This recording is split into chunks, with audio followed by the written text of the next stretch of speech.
Hello friends, welcome to this lecture. Now in this lecture we are discussing the topic called advantages of DBMS system, that is database management system. Now in previous lecture we have already discussed the disadvantages of traditional file processing system. Now if we compare the last lecture and this lecture's topic or points, we will see the similarities in this point, because whatever the drawbacks we are facing in the file processing system, we just overcome those disadvantages or difficulties in this DBMS system. So whatever the disadvantages present in the file system, those are nothing but the advantages in this advantages of database management system.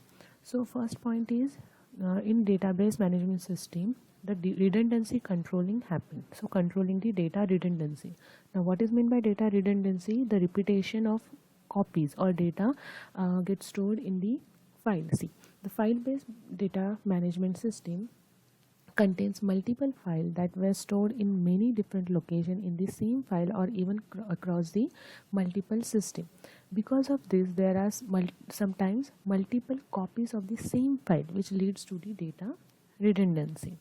Now this is prevented in the database management system, as there is only one database and any changes in it is reflected immediately. So we have only one copy, so no need to worry about that we are changing in this file and we are not changing in other file likewise. So because of this, there is no chance of encountering the duplicate data, and because of this, redundancy is not happening. The next advantage is data is consistent in DBMS system.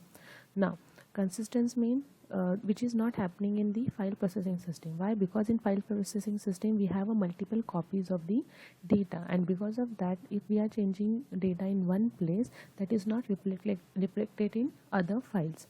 But in database management system we have only one database, so whatever we have changed, we are doing the change that get saved in that file only. So data consistency is ensured in the database because there is no data redundancy. All data appears consistently across the database, and the data is same for all the user viewing the database. Now there is a chance made to the database are immediately reflected to all the user.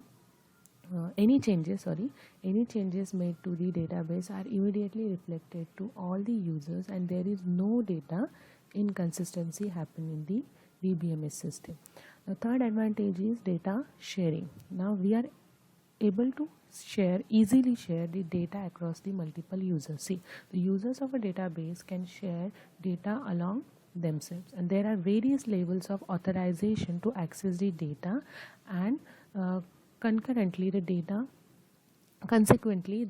can only be shared based on the correct authorization protocols being followed. That means only authorized users are allowed to access or allowed to share the data. Many remote users can also access the database simultaneously and share the data between themselves.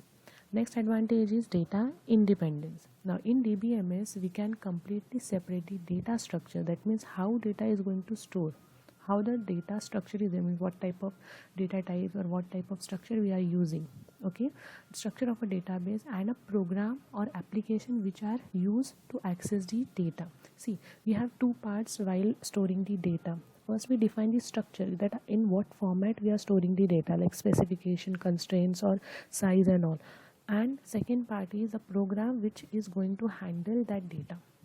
So in database system we separate this both the thing, and if any changes are made in a structure of a database, then there is no need to make change in a program, which we are facing difficulties while doing the using the file processing system. Why? Because in that we don't have a particular data structure kind of a thing.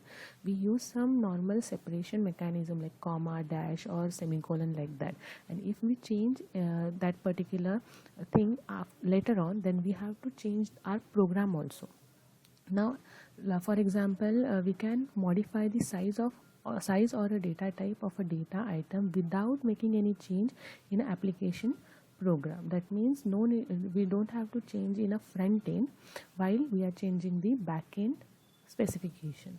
Next advantage is data control. Now see, DBMS provides us the centralized data storage. That means we have several branches for the bank, but we have a centralized data stored in a bank database system. That means you go anywhere in the city or in another city, you will receive your data as per the same way.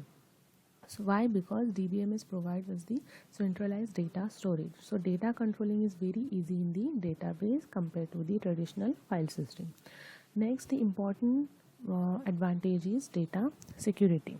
Now, security is the important or vital concept in a DBMS. Why? Because whenever user is storing data, that user is concerned with the security of that data only. Now, only authorized users should allow to access the database, and their identity should be authenticated using username and password. Now, whenever we are dealing with our Gmail or Facebook account, only if we are allowed to access our own data only when we know our username and password. Okay, so that is the authentication and authorization. So unauthorized user should not allow to access the database under any circumstances, as it is violates the integrity constraint.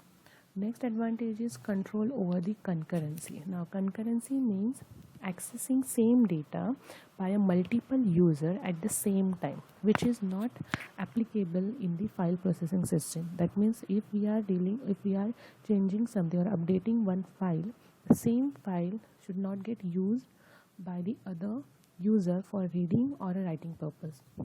But in DBMS, this concurrency control mechanism is there to manage the concurrency control, and which is not possible in file system. Next, data modeling in a real world. Now, DBMS has these functionalities to provide to represent a complex data and inter-file relationship. That means there are various way to deal with the relationship of your data and to store the complex data structure using several modeling mechanisms.